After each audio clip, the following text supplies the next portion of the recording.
Hi, this is Chantal from ThePurringCatStudio and welcome back to my channel. Look what I have right now. I have a sewing machine. It's brand new. It works amazingly. I'll be sure to link it.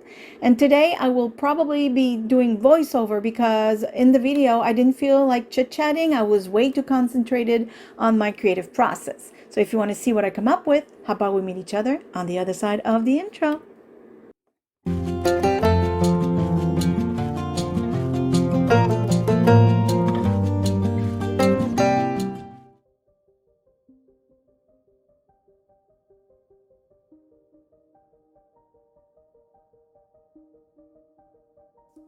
Okay, so I am showing you right now. This is a new stencil. I absolutely love it. Brand new. I'm also going to try and remember to link it. Now, it's gonna seem in the video that what I'm doing right now, I will put aside for the longest time while I create something else. But we will come back to it. I do use it in this envelope pocket. Now, this is the texture paste I love to use.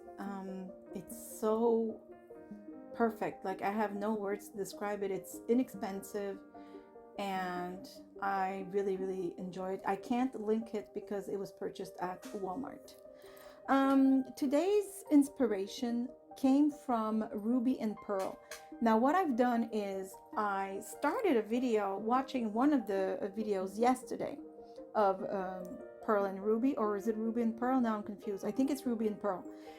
And as soon as I started seeing what she's done, I paused and I stopped watching because that 30 seconds is all I needed to get started on my creation.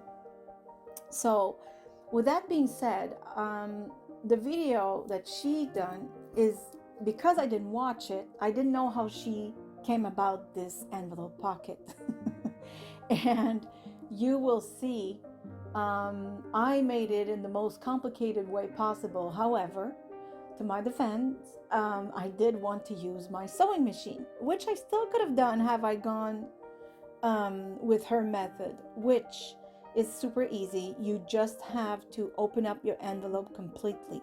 So I can try, and if I can find her video again, I'll try and link it. But if not, just go to her YouTube channel because it's one of the most recent videos. You'll see when you see the results of what we're creating today, you're gonna see, oh yes, that's the video Chantal was talking about. Because I've watched it after I finished doing my video. I really didn't want my mind, if you will, to be tinted with whatever ideas this video was presented. I wanted to I got the inspiration, I went to my studio and I started working on it, which is good because my results are different from hers, although the general idea is the same. But I like that because when I do videos, like I've explained before, I create videos and I'm hoping that when you see the videos, you'll get inspired as well. Now, as you can see, I'm interrupting myself right here because I'm seeing that I'm right at the point where I am trying to figure out those pieces that I want to put on that side of the envelope.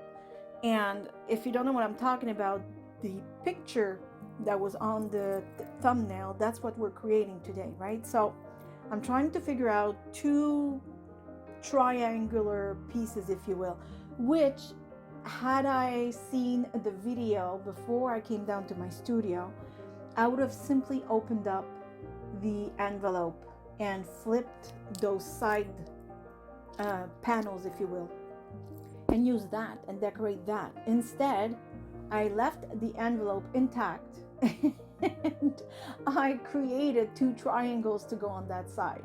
So it's not bad. Like I said, my result is completely different from hers, except for the general look of it, if you will.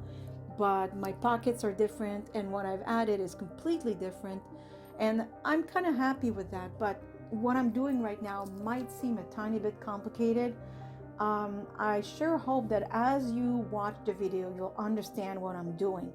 I just wish how can I say it? I'm happy with the results, but I'm kind of thinking for you, for the benefit of my viewers, it might have been a little easier had I just did what Ruby and Pearl did in their video, or in her video, I would say.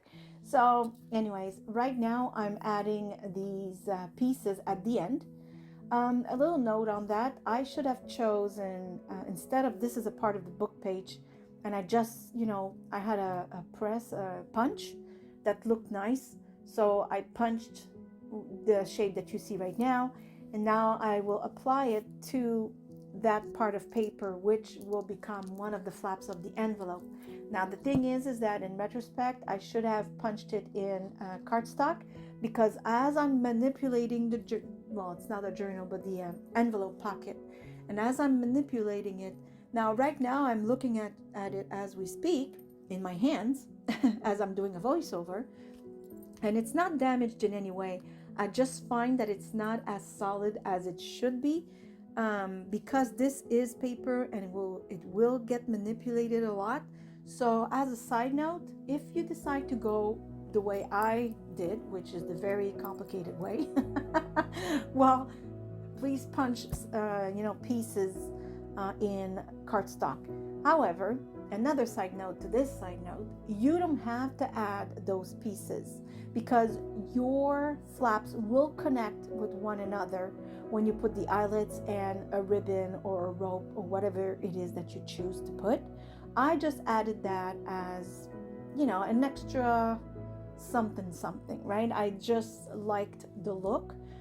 But again, your flaps would join one another, and there would be a gap in between the flaps, which is completely fine, simply because, it's just flaps. They don't need to close shut. I just chose for them to touch with those added pieces of paper that I punched out, but you don't have to. You could have easily just left it like that, and it would be fine.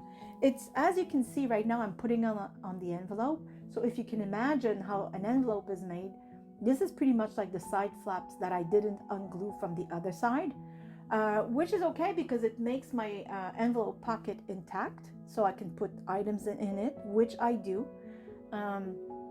But again, if you go see her video, you will see what she's done, and then you can decide if you want to leave your envelope intact just as I've done, or if you want to go her way. So right now I'm just trying to see where I'm going to fold and glue those flaps. Now you can glue those flaps, or you can do like I've done, which is sew them in, because I have a new toy and I want to play with it. So I'm going to leave for now, and let you watch what I'm doing. Like I said, there's no measurements, there's no need for it, because it depends what kind of envelope you have, what size you have, and if you want both flaps to connect or not.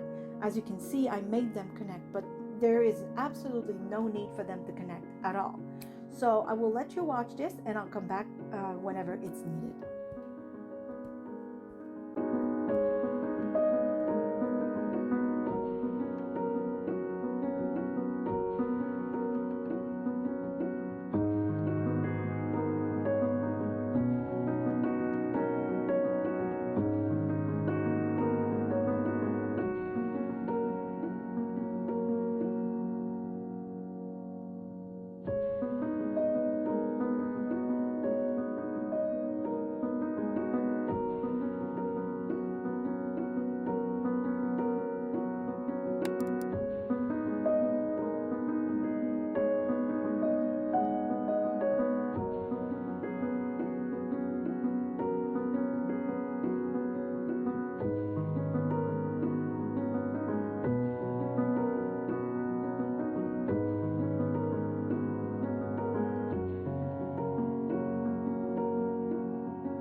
Okay, well, this is what I was trying to create with you. I hope that you see now that it's done, where I was going with those two flaps, and that now you can actually see that those two triangles are just as if you had undone the envelope in the back and flipped those flaps in the front. Although that would leave you with the other side and an incomplete pocket, if you will. So I think I'd rather do those two triangles. And next time, I don't think I will add those extra pieces of paper. I don't think the triangles need to connect so close. I think it would have looked just as beautiful had they stopped where the triangle stopped and have a little gap in the middle. I do love it. I love how it turned out, but it's just not necessary. I could have put my eyelets at the end of those flaps easily. So I'm just letting you know in case, you want to do something like that. No need to overcomplicate it, which is exactly what I've done. um, I'll also I'll make sure to remember to link everything that you need to replicate some of these things that I had done before, like the chipboards and the picture that has kind of a hole in the middle. I will link the video for that. And of course, as usual, if you don't have a sewing machine, you can glue everything. That's what I've always been doing up until yesterday. And now I want to sew everything inside. But that's normal. New toy, I have to play with it. But I also like the finished look, of course. You can also hand stitch paper. I've done it before. It looks amazing. You can also take a marker and do some zigzaggy lines to imitate a zigzaggy stitch. I've done it also, and it also looked awesome. So I hope you've enjoyed this video. I want to thank you so much for all your support. Whether it's purchasing my papers on Etsy. Also, I am now linking my Amazon wish list because some of you have requested I do so. I guess some of you have the means and wish to send me presents. I will be more than happy to receive them. Thank you again. Of course, you are never obligated to anything. I know you know that. I just have to say it. So on this, I give you a great big hug from here, Nova Scotia, Canada. I hope you're all happy, healthy, and safe. So, as usual, see you soon. Bye. Bye-bye.